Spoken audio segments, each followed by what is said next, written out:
Well, hello, everyone. My name is Monica Spears, and I'm board president of the Association of Development Officers, and I'm also director of development at Girls Inc. of Westchester County. We are joined today by many of our fellow board members, so maybe they could give a wave or something so that you would know who they are. And we are also joined by our executive director, Hillary Millman.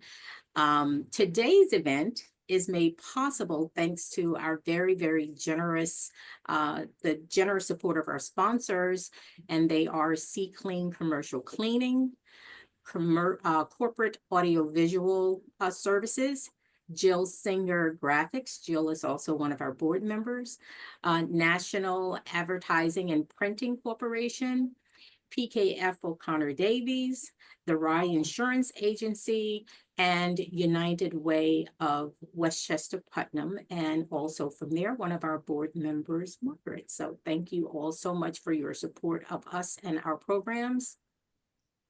If any one of you are looking for a development job or to hire a development professional, please check out our ADO job board. It can be found on our website, adoonline.org. And hopefully by now, all of you have seen the information about our 2025 Philanthropy Awards breakfast and our 2025 Philanthropy Award winners. We will celebrate them on March 12th at Tappan Hill in Tarrytown. And I think it's going to be, as always, a very warm and uplifting and wonderful event for the year. The tickets, the journal ads, and sponsorships are all available online, and we hope that you'll consider supporting our honorees and ADO. Now I will turn everything over to Hillary, our executive director. Hillary? Good morning or good afternoon, everybody. Thanks so much, Monica. When I'm done speaking and Gail takes over, I will put some links for all of you in the chat just for some of the things that Monica and I are mentioning so that you can find them on our website. I just want to talk for a moment. We have a lot of new people here today, which I love. And for those of you who don't know, ADO is a 501c3 membership organization. We are based in Westchester and serve the lower Hudson Valley. We do have some members from and participants from beyond that in Fairfield County, in New Jersey, in New York City. And we meet monthly during the school year in person at Sam's of Gedney Way in White Plains for programs like this. We tend to stay virtual in January, which is why we have the wonderful opportunity to welcome today's speaker from down south. But typically we meet in person. And, you know, this is educational programming designed to help development professionals and anyone who has any kind of fundraising responsibility, increase capacity, and have an opportunity to collaborate and connect and learn from not only industry experts, but also your peers. We always like everybody to learn from each other. So ADO offers a rare all-inclusive membership, which means once you join ADO, you do not pay to attend our events. And so we appreciate your support in the form of membership. We hope you will join. If you paid to be here today and you are not yet an ADO member, I'm happy through the month of January to apply the fee from today to your ADO membership. So you can check out membership fees online and then shoot me an email. Again, I'll put my contact info in the chat in a moment. Shoot me an email and I will send you a discounted invoice if you'd like to be part of this wonderful community. I also want to briefly mention our other upcoming events. Really excited about February 12th. We're doing AI for nonprofits. And it's really there's going to be some overview stuff, but it's really going to focus on tools that you can use in your work. And we always talk a lot about get out of the office, go meet with people, do these things. These are tools that will help with some of the administrative work and give you more time to get out of the office. And I'm not in love with technology all the time. And if I can do it, I feel like all of you can do it. So that's going to be Kim Snyder on February 12th back in person. March, we don't have an educational event because we have the awards breakfast. April, we're repeating a panel we did 2 years ago, talking with two teams of executive director, development director, talking about how to improve that relationship and how to really make the most out of that relationship. You know, who does what, how you support each other, job satisfaction, things like that. So that panel is in formation, and I'll share the participants soon. That's April 9th. And then May 15th at Sam's, we are talking once again about diversifying your fundraising, because I think we could talk about that every other month and it stays relevant. So all of these events are listed on our website, and registration's open for February, and for the others, you can save the date. And now for the reason that you all are here, I will introduce our speaker, and I'm going to read, so excuse me. Gail Perry is president of Gail Perry Group, a consulting team specializing in comprehensive capital campaigns, board training, and major gift programs to create transformational fundraising results for nonprofit organizations across the country and Canada. Since 1994, Gail and her team have been celebrated for the high-level expertise, positivity, commitment, and results that they bring to help organizations transform their fundraising fortunes. I love the alliteration, and realize their dreams. Gail's fired up fundraising approach, developed over the past 30 years as a nonprofit philanthropy expert, has helped organizations raise hundreds of millions in gifts. She was recently named one of LinkedIn's top voices in philanthropy, and I just started following her, and you should too. And GailPerry.com is consistently listed among the top fundraising resource websites in the world. Her best-selling book, Fired Up Fundraising, on the bookcase behind her, Turn Board Passion into Action, has been called the gold standard guide to building successful fundraising boards. As an internationally recognized presenter and facilitator, Gail has keynoted fundraising conferences in the US and abroad, has coached over 40 capital campaigns from LA to Maine, and has personally led 25 campaigns as staff or consultant, raising over $500 million. So Gail is here to share some of that magic with us, and I will let her take it away. Well, thank you so much. It's wonderful to be here with everybody, and I appreciate you tuning in today. Can everybody see the video, the PowerPoint okay? Are we all right? Yes. All right, and I'm going to open my chat again and make sure that I can see everybody. Where are the chat previews? Let's see. I do not see the chat previews. Let's see, give me one sec. You know, when you shift over to the well, you'll just have to tell me what everybody's saying, because for some reason they're not showing. There we go. There we go. Great. Okay. Gosh, board members and fundraising. What an interesting topic. And yes, I wrote a whole book about it years ago, and I have a lot of strategies and ideas, and I can't wait to share them with you today. Just a little bit about our company. You know, you heard we're really in business to help organizations change the world. We're all committed to the service model. We run board retreats, we run capital campaigns, we expand fundraising programs. And also we have a major, one thing you might be interested, we have a coaching and training program on major gifts that we run once a year, the Major Gifts Intensive. And right now we're opening that for registration. And also we're doing a lot of webinars and LinkedIn Lives talking about major gifts. So if you're vaguely interested in major gifts, if you're interested in learning more about this program, tune in on LinkedIn. We're going to be doing one a week for the next month or so. Yesterday we did a LinkedIn Live on, let's see, is my video gone? There we go. There you go. There you go. My video has been doing funny things lately. Yesterday we did a LinkedIn Live on underperforming major donors. And that was really fun, because who's really underperforming? Is it the donors or is it the team? We'll part that for a fun conversation. But today, let's talk about the best way to put board members to work in fundraising. How do we create an environment and roles for them that work, that are practical, that are supportive? And so we're all about practical strategies. And I would say that if you can, we have to inspire our board members to step forward in fundraising. And so the inspiration part is really important. Positivity, optimism, abundance thinking, all of those things really go into empowering board members to step out and open doors and to play a role. So that's what we're going to be talking about today. And this is our agenda. We have 5 steps.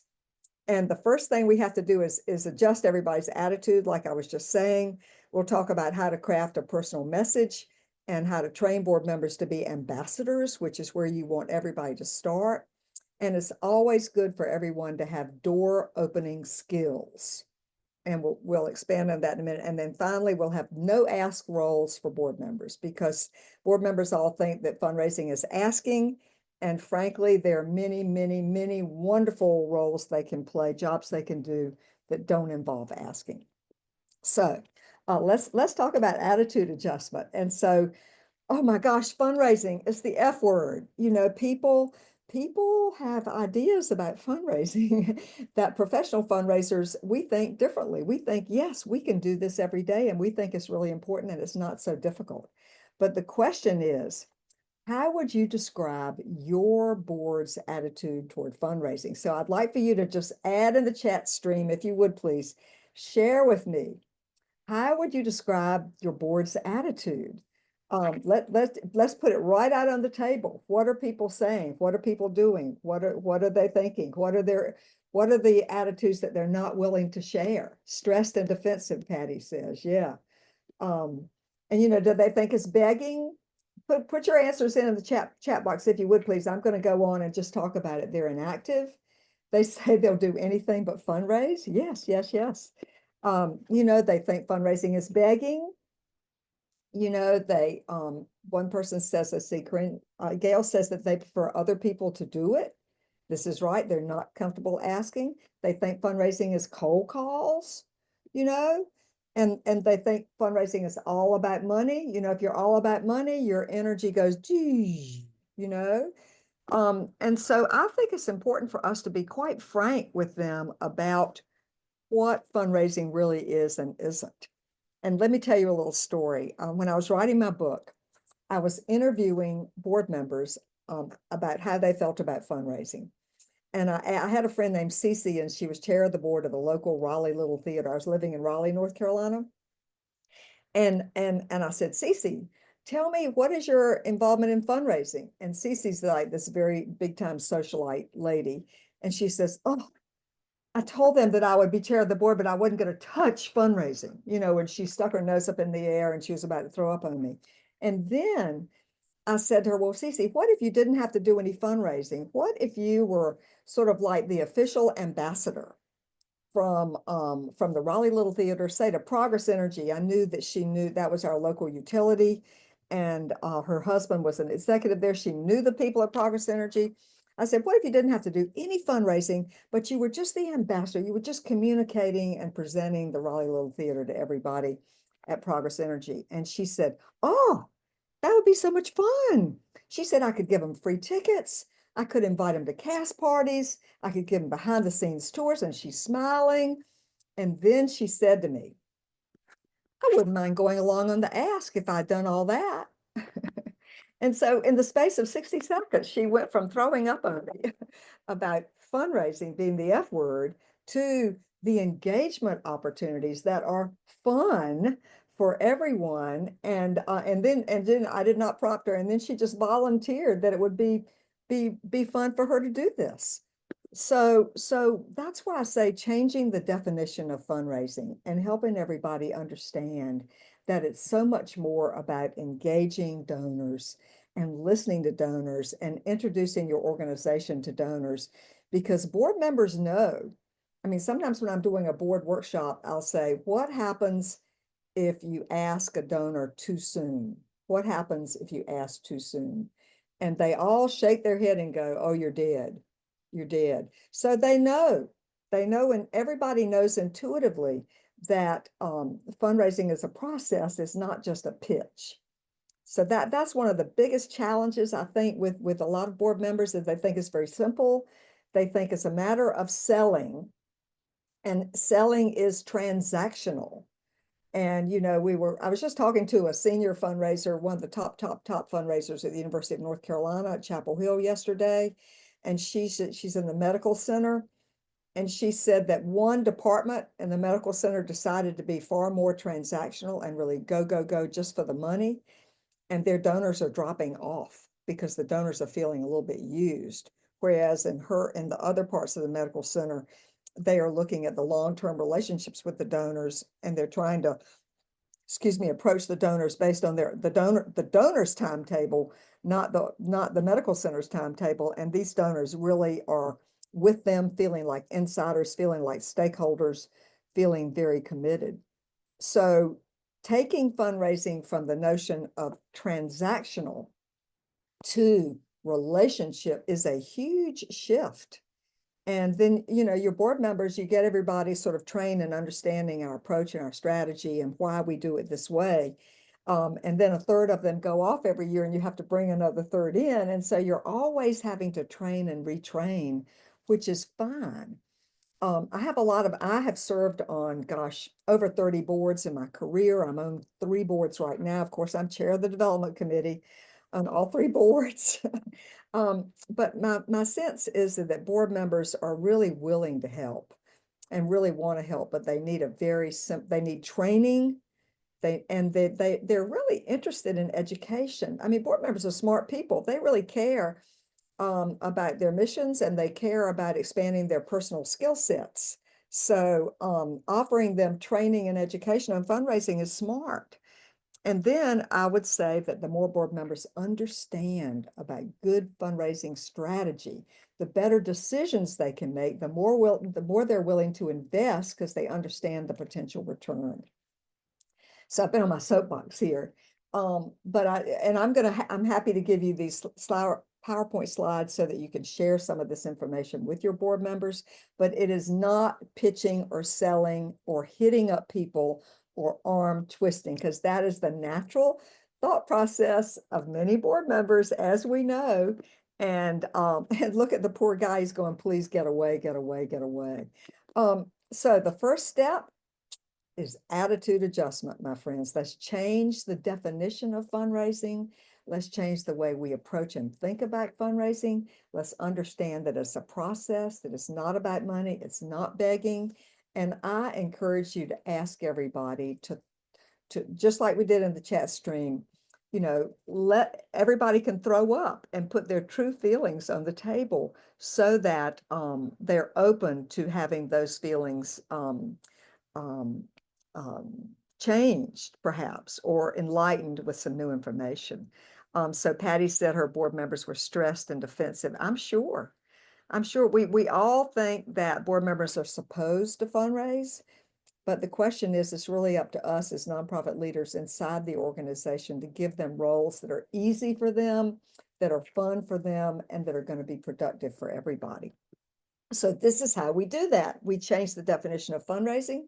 And then I want to show you how to help every board member practice a personal message about their organization. And this is a phenomenal exercise, y'all.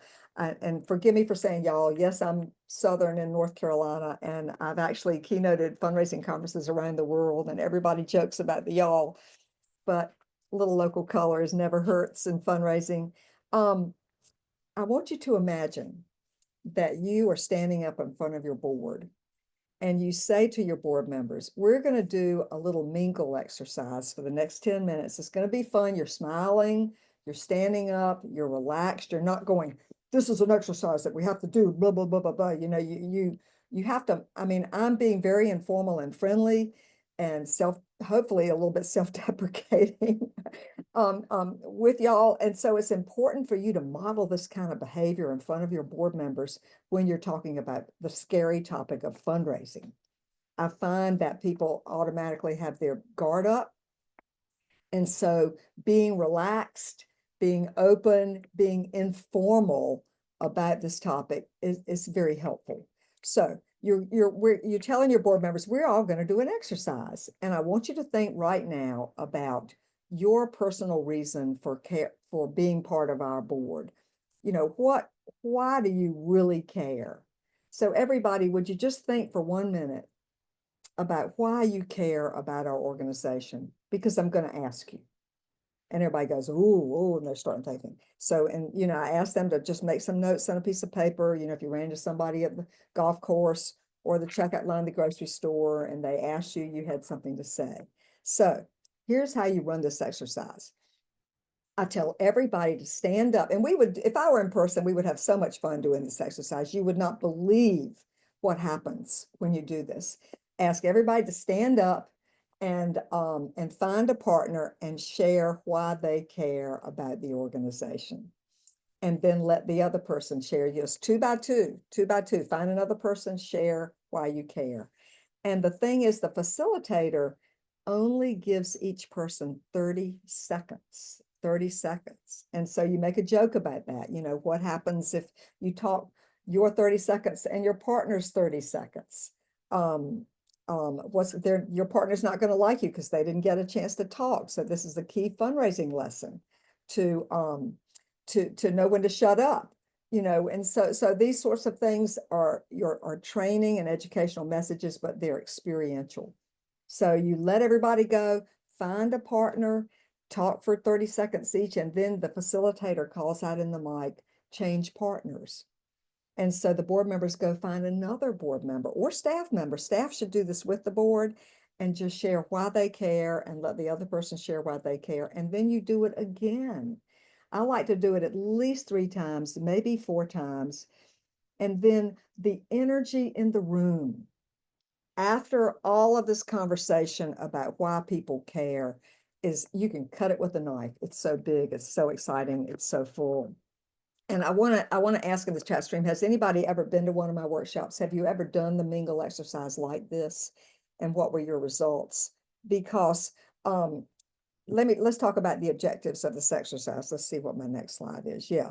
The objectives of this exercise are helping every board member have a personal story to tell. Another objective is to get the board members back in touch with the emotion and the feeling, not the intellectual, but the feeling they have about your work and your mission, to reawaken their passion and enthusiasm. And the way you reawaken somebody's passion and enthusiasm is to let them talk. You cannot talk somebody into being passionate. You know, it's not your job, it's the other person. You just ask these questions and let them come forward. Another objective of this exercise is team building. Another objective of this exercise is social communication among board members. Another objective is the energy in the room just rises so that everybody is happy. They're smiling, they're waving their hands around. I'm a member of a board, and I have done this exercise on the 2 boards at the University of North Carolina that I'm on, the library board and the botanical garden board. And people said, oh, it's the best board member we've ever had. We've gotten to talk. So this is where you start if you're going to introduce fundraising to your board members. And the whole notion of what we do versus why we do it is very powerful, because, you know, fundraising messages is not what we do. It's why it's important. You've got to be able to talk about the why. And I'll make a joke, you know, like, who talked about the mission and what you do? And did you shift as you were going around the room talking to other partners? Did you talk more about your personal story? So lots of times at the end of this exercise, I will say the first question to debrief the exercise is, what was your experience like? And then you try to pull out what are some of people's personal stories, and you emphasize the why. And lots of times I'll tell the staff team to write down everybody's why, because that's your next fundraising appeal letter. Board members can nail the case for support if you give them an exercise like this. Like Hillary says that she's done exercise like this. Board members often have not even thought about their why. And it just opens the door. Yes, Hillary, thank you so much. It opens the door to mentioning how I think it opens the heart. When I was working on my book on board members and fundraising, I had all these strategies, and then I realized we've got to get to the emotion. We've got to get to their personal commitment. We've got to awaken their passion before we can really put them to work. So this is my recommendation, everybody, for use the mingle exercise. Help them understand the messaging and help them practice. And, you know, I would do this. I would do it at least every other board meeting. Board members like having a chance to talk. They don't want to be treated as objects for you just stream information to them. Instead, they want to have a chance to engage. So this is your chance to let them shine. And what do you think? Let me see some responses in here in the chat box. Do you think you could try this mingle exercise with your board members? Is this something you think would work? And I have some articles on my blog site, on our website, gailperrygroup.com, that break down. In fact, I can send you some of the links to some of the articles. It's an elevator speech exercise. It's awaken your board's passion exercise. It doesn't work as well on Zoom. If it worked well on Zoom, I would have y'all doing it right now. It's hard to do the Zoom rooms and to get people in and out. But if we had more time, we could probably do Zoom rooms with maybe 3 or 4 people and give you 5 minutes to be in the group and practice it. But we don't spend enough time working with our board members on their message. And that's one of the first steps. The first step in fundraising, of course, the attitude adjustment. And Karen says she's got a client's board retreat. Good job. Yeah, Karen, give it a try and let me know how you do. And everybody, and Megan says some organizations may not be ready, but I don't know. I have done at least 100 board retreats, if not 150, all around the world with every kind of organization you can ever imagine. There goes my video again. I think I'm going to have to get a new cord between my camera and my computer. Here I am. But let's move on, because I know you don't want to be here all day with me. But I want to talk about the idea of creating board members, giving them an ambassador role. And every single board member, no matter whether they're introverts, extroverts, accountants, salespeople, knowledgeable or not knowledgeable, they can still be ambassadors, I think, because they've got their personal message. And an ambassador's #1 job is to spread the word, spread the word. Before the pandemic, I would talk about the concept of viral marketing. And I would say, you want to spread contagious ideas about good news about your organization within your community. Spread the word. And I would tell everybody that you wanted to sneeze on your friends and spread the viral message, but now that doesn't really work anymore after we've had this horrible pandemic. And apparently half the world has the flu up there. But training board members to be ambassadors is something that makes them feel comfortable. It makes them feel like they are effective. And it also is the first step to getting them to open the door to new prospects, which is what's the ultimate goal, I would think, of what you want to train your board members to do. And they forget, when they're spreading the word as an ambassador, they forget that people respect them for being on the board. They're sort of embarrassed, oh, you don't want to talk to me, everybody's being much more polite and contained. But who has a friend who's on fire about their organization and they smile and you go, oh yes, I want to be part of that. So board members you need to remind them that they are perceived as credible and respected and influential. Board members are influential in the community, and when they can be authentic. Sometimes board members feel self-conscious. I mean, Lord knows when I started out in fundraising, I was very self-conscious about everything I said and did. And so with training, they will begin to feel less authentic. I mean, sorry, less stiff and more authentic. But also think it's worth having a group discussion about this with your board members. Why are board members so helpful in fundraising? Why are board members respected? I have actually, in my board workshops, I've asked the entire board to get up and form a circle in the room and ask them to tell each other why board members are so helpful in fundraising and as advocates and ambassadors. And it's really powerful when you get them out of their seats in a workshop environment, having them tell each other. The facilitator is not telling them, they're telling each other, the peers are. And that is one powerful experience, very powerful. And then you can say, well, give us an example. Can somebody give an example of when they were an ambassador and you were able to open a door that was very successful? And this is down in Birmingham, Alabama, the Women's Fund, one of our clients last year. And I love this picture because look at those big old smiles. They, how you are being when you are being an ambassador, when you are sneezing, when you're spreading the word, you've got to be cheerful and enthusiastic. And so I tell board members that their job is to have something to say, but it's also got to be how you say it is just as important as what you say. In fact, how you say it may even be more important. I tell them that they can blather about their organization if they're on fire and they're excited.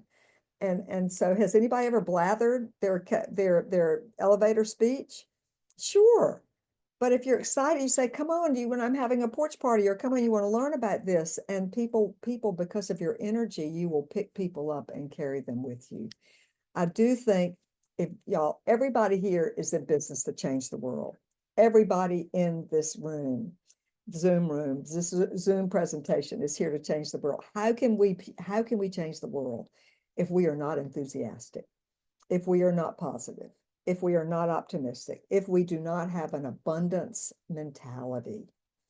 It's so important to share with your board members the difference between the glass half full and the glass, what is it, half full and half empty, that in fact I was doing a feasibility study interview once with a doctor who ran a healthcare nonprofit. And I asked her about fundraising for her nonprofit. And you know what she said? She said, Gail, there's an opportunity to get a grant from the state for $100,000, and it's too much trouble because I can raise $100,000 by chatting with a donor. And she says, Gail, the pie just keeps getting larger. It's not it's not a finite amount of money, it's infinite. So she's telling the consultant that the pie keeps getting larger. And this is a key point for board members. They often are in a scarcity mindset. They are worried about budgets. They are desperately afraid of investing. This is typical. I wouldn't say it's your board, but many board members are very nervous about making additional investments in, say, fundraising consulting. Why should we do that? Do we want to invest in this or that training? Why do we need to do this initiative? Can we be more conservative and hold back? And the thing is that if you don't, if you want to grow, the world is changing and skill set training is available. And so learning how to do it better is smart investment. And the whole notion of abundance, that there is a return on your investment, that there's plenty of opportunity out there, even though this group in this presentation is in a community that people know each other. There's, y'all, the US stock market is at a record high. There's a lot of money available, you know. So we've gone through 3 steps: attitude adjustment, help them develop their personal message, and train them to be ambassadors. And so this is a little bit more sophisticated and it's sort of fun. Board members all say they would love to know how to open the door to a potential donor without being pushy. What do you think? Would anybody like a refresher course on this? How to open the door without being pushy? Can I hear from somebody? You think your board members would like this little piece of training? Can I hear from somebody? Let's see in the chat. Somebody want to give me some feedback? 100% says Tracy. Thank you, Tracy. 100%. And Hillary, thank you for talking about enthusiasm. Family members. Yes, Leah. Yes, yes, yes, yes, yes, yes, yes. Let's work on our skills to open the door without being pushy. And Monica says that often board members pull the trigger too soon. I want to follow up on Monica's comment about board members pulling the trigger. It goes back to, it's a big issue with all boards. I bring this up in my board workshops or talks, and people all nod that it's been a problem because board members don't understand. If they think fundraising is nothing but an ask, they'll walk up to some big donor and blurt out an ask and then feel like they have done a great job when they have in fact deeply damaged the donor relationship. That's why you must educate board members on the appropriate asking, which we're going to get to in a second, and you need to educate them on something called clearance. We don't take action on major donors without making sure there's a strategy, and we take our time. So let's start here with opening the door without being, and I love the idea of advice visits. Advice visits are one of the best ways to get the door open.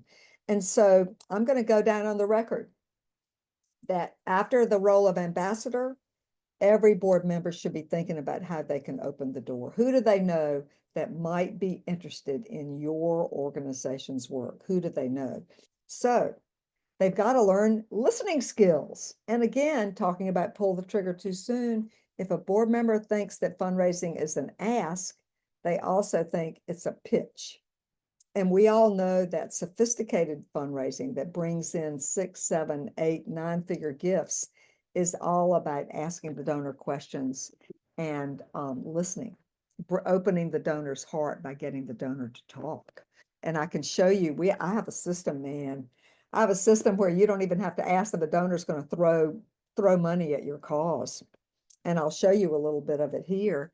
But board members need this training so that they understand that their ability, the way you open the door to somebody without being pushy is that you don't do all the talking, and you ask the donor about their interests, their concerns, and their priorities.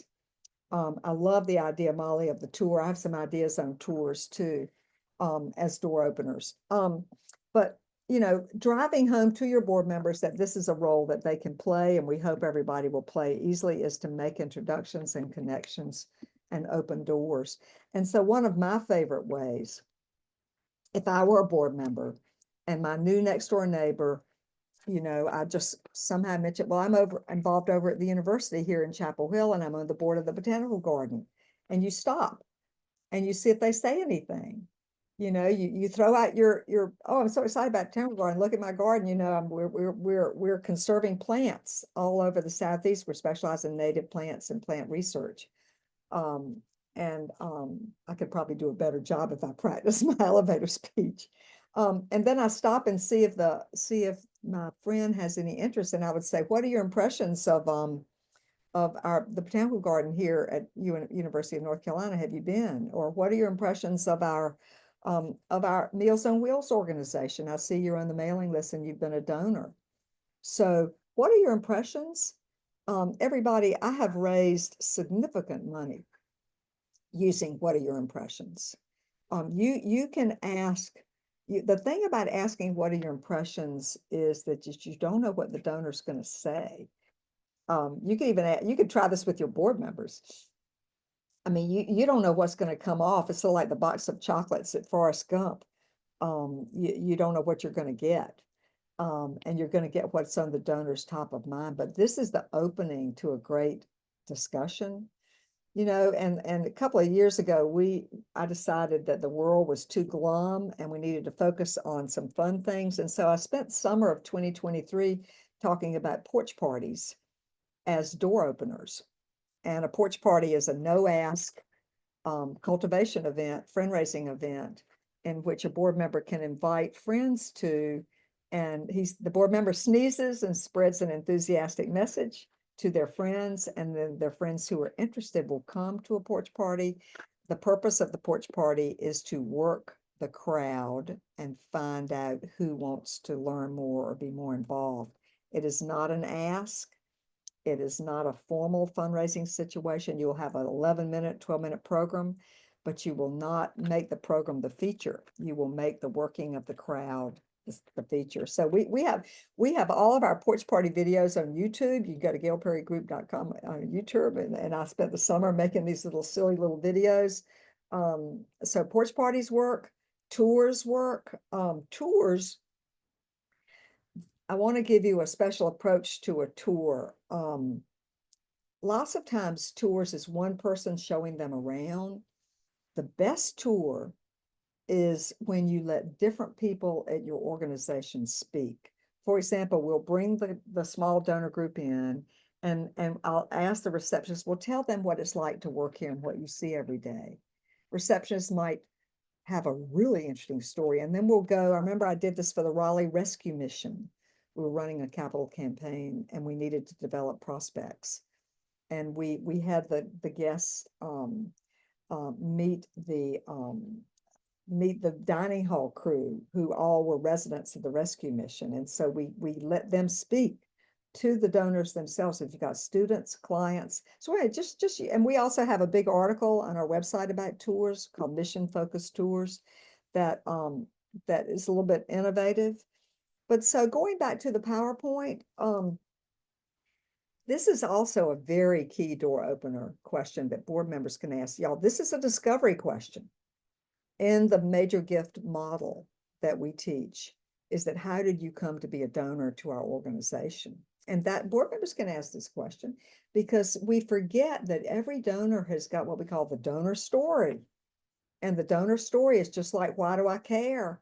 Your donor is probably dying to tell you why they care about your organization's work, but nobody asks. So this is a very powerful door opener question to, if your board members are calling to say thank you, you can say, how did you come to be a donor? And then how about this? Would you like to know more about our organization's work? That is a key discovery question. And woo, very powerful, the third one down here on the page. What resonates with you most about our mission? Boom. Frankly, this last question can open the door to a gift conversation. Boom, boom, boom, boom, boom. Because this is discovery. And if you can train your board members to just go this far and try to turn it over to the development team, to team up with them to find out if the donor wants to learn more, what are they most interested in? And I'll tell you a quick story. We're working with the hospital system and somewhere in the mid-Atlantic, and I was running my Fired Up Fundraising Board retreat for them. And I decided to do a role play right at the end of the evening. And I asked who would like to volunteer to be the donor, and I'll just ask some questions. I promise I won't ask you per se. And so the lady who really, the wealthiest donor on the board, stood up and volunteered. And her family's name was on the tower of the last big capital campaign. So she stands up and I say, well, can you tell me why you came to be a donor to the hospital system? Well, oh my gosh, she went on about her family's commitment to healthcare in the community. Most brilliant, beautiful case for support layout I had ever heard almost of anything for hospitals, many hospitals that I've worked with. And then I said, well, what area of the hospital's work resonates with you most, you and your family most? Well, all of a sudden there are 3 areas that they care most about. Who knew? Who knew? And one of those was the wound clinic. Who knew that this hospital even had a wound clinic and it was important to this very wealthy family? And I said, well, tell me about why you're so committed to the wound clinic. And apparently the wound clinic saved her father's foot.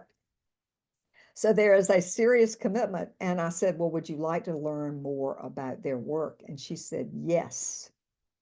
And I said, have you ever considered, I know you're a serious donor to the hospital in all of its aspects, would you ever consider doing more? And she stopped. We're in front of the whole board, I'm walking on thin ice because I promised I wasn't going to ask her, but I said, have you ever considered doing more? This is after she spent 15 minutes talking about her passion and her commitment. And she stopped and she looked at me and she said, yes, I would consider this. And so it was a pivotal moment for her relationship. And it was a demonstration in front of the board members that you do not make a pitch. You let the donor step forward because you are asking them to share their thoughts, feelings, dreams, hopes, vision, and their commitment. And that's sophisticated fundraising. So let's talk about roles for board members as we wrap up. There are many steps in the fundraising business or the fundraising cycle. This is the first step is you identify your potential prospects, and it's important to take your time really working on identifying, are these people really prospects or not? Are they suspects or are they prospects? Board members enjoy learning that definition, suspect or prospect. A prospect is qualified, right? They have the interest and the capacity. A suspect says you think they have the interest and capacity, but you're not sure. So spend some time identifying and making sure you're working with the right people. And then you spend a lot of time involving, listening, talking, engaging. That's what donor engagement is all about. And see, the ask, this is important. Board members are fascinated by this pie chart. Asking is just one little tiny moment of the fundraising cycle. And then you go into deep stewardship, and stewardship is where you prep for the next ask. So board members can be so helpful in the stewardship thank you process and the involvement process and the identification process. And they can be, and they don't have to be involved in the ask. Often if you do all these other steps so beautifully, the ask takes care of itself. Without so lots of times I'll put this up on the screen. I'll say, well, let's talk about this. What do you think? Turn to the person next to you in the room and share, what are your thoughts? And so everybody, how about giving me some feedback in the chat stream? What do you think? Is this something that would be helpful to your board members? It comes from my book, and we put it in the AFP Fundamentals of Fundraising course. Do you think your this would be an enlightening chart for your board members to discuss? Steve says it makes sense. Make them discuss it. Don't just present it. Force them to talk. And Dan says absolutely. And Jean Marie says, Danielle says yes. Good. Right there, right there. Boom, boom. I like to put my board members in the engagement process and the thank you process. And this is also something really helpful is to remind them about the cost per dollar raised. I have to share this with you because board members really like this, that lots of times board members think fundraising is having events and selling tickets, but you only make 50% of your money. All the revenue comes in, only 50% is like profit or bottom line. And major gifts or capital campaigns, that's the money they don't want to spend. You know, they're so afraid. They understand event, they'll spend a fortune on the auctioneer and all these costs for the auction, but they won't spend money with major gift training or wealth screening or other aspects that are really going to help you focus on the large gifts that are the highest return on investment. So this is a discussion point slide also for your board members. It's important, again, let them discuss it. So these are the official board member roles of responsibility that we recommend at our company and all the workshops and speeches that I do. And we have a whole set of guidelines on our website. If you want to we have a board resource center. You can go check that out if you're interested. And also I want to encourage everybody to sign up for our newsletter on Friday. You get a little dose of me in your inbox every Friday. With a little tip and little thought, not too extensive, but just enough to stir the pot. But let me go back here. Every board member needs to make a gift, an annual gift that they are proud of. We call it a proud personal gift. And it varies for everybody. And they all need to learn how to be ambassadors. Everybody can be an ambassador. And their job is to spread the word and try to open doors, be on the lookout for somebody who wants to know more, wants to get involved. And number 4 is support the staff team. We have a lot of challenges with board members in that they have the idea of the week that they've read about, seen online or heard about in the community that, oh, we need to have a pancake supper. We need to have a golf tournament. We need to do, and it's like the best idea since sliced bread, and they come in and they sell the rest of the board on this project. So it's really important as staff leaders to say, this is our plan.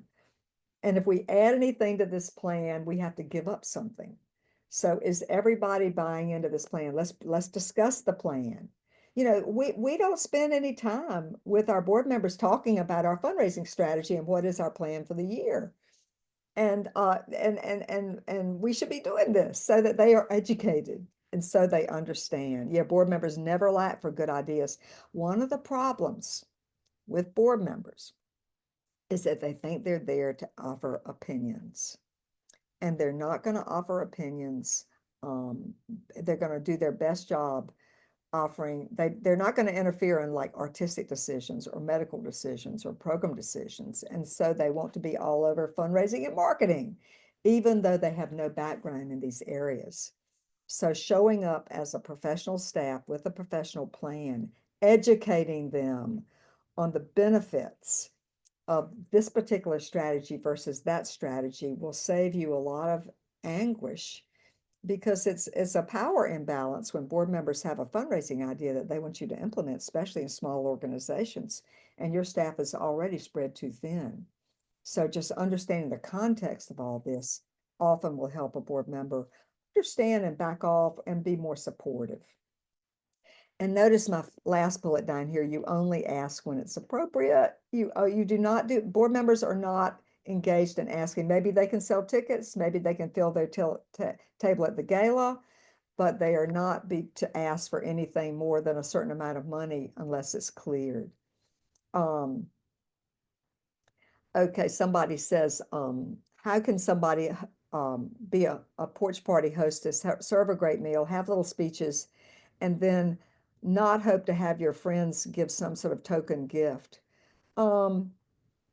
Is it implied? Well, here's the thing. I was a board member of the Carolina Ballet, and I decided to have a porch party and see who in town wanted to meet the new artistic director of the ballet. And it was come meet the new director of the ballet.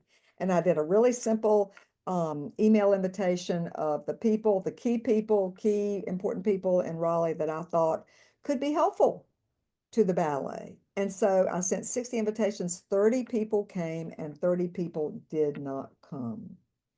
And so from my standpoint, the 30 people who did not come were not interested in the ballet. And the people who did show up were interested. They wouldn't come if they weren't interested.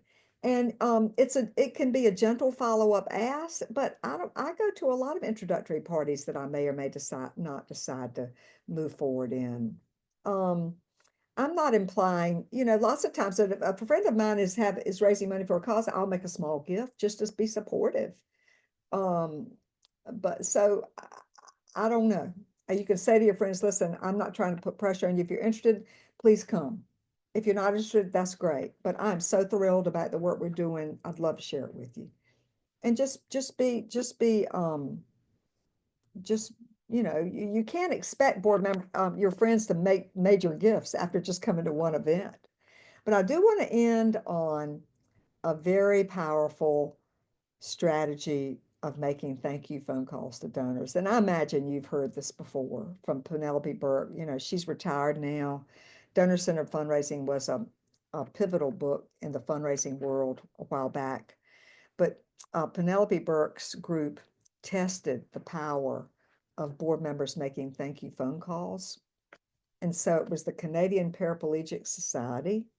They took 1 out of every 10 gifts, and the 1 out of every 10 gifts got a thank you phone call from a board member within 24 hours of the gift coming in.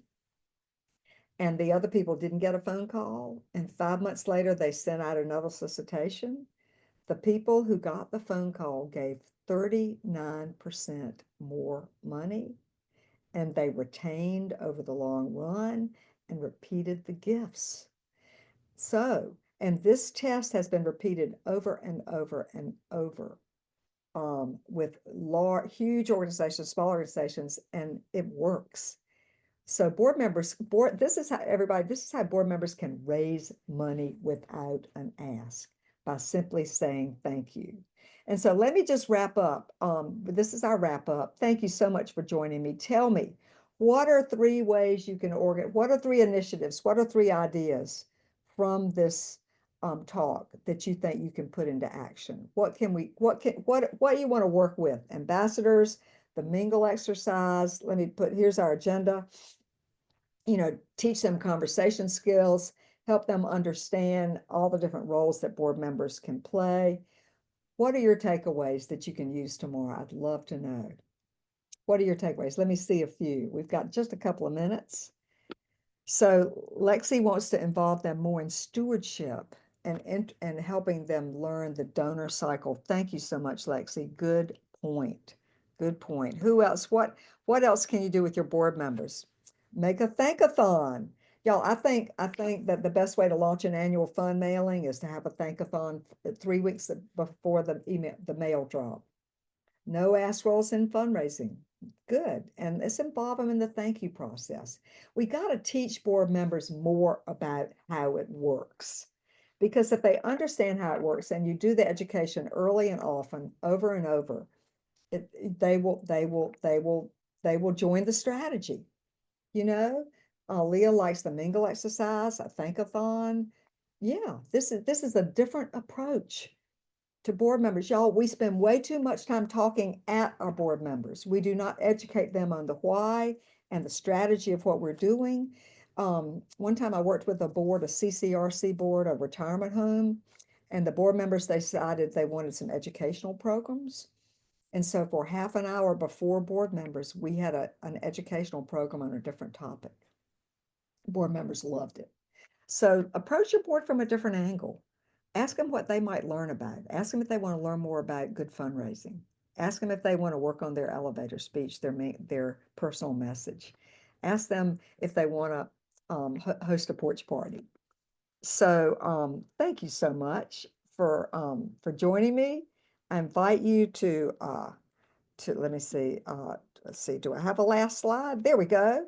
You know, if you'd like to stay in touch, there's our website, there's my email address. You can sign up for our newsletter. Check us out on LinkedIn because we're going to be doing these fun LinkedIn live discussions on major gifts challenges. And next week we have a free webinar on the outlook for major gift fundraising for 2025. So again, you'll get that information if you sign up for the newsletter, or Hillary, I'm glad to share it with you and you can pass it on if anybody wants to join that webinar. But thank you so much. It was wonderful working with you. Really appreciate it. Gail, thank you so much. I think there's a lot here. I see people saying that they were taking notes and have some strategies that they want to use and share. I know we had a lot of board members on this call. A lot of us wear multiple hats, and then I know a lot of our ADO members brought members of their board. So thank you very much. Again, really appreciate it. Everyone, we will send out a survey about today's event, and that email will contain this slideshow and anything else that Gail wants me to share with you. So be on the lookout for that. And also, you know, check ADO's website for our other upcoming events. And thank you all very much for being here. We appreciate you. Bye-bye. Thanks. Thank you all for participating.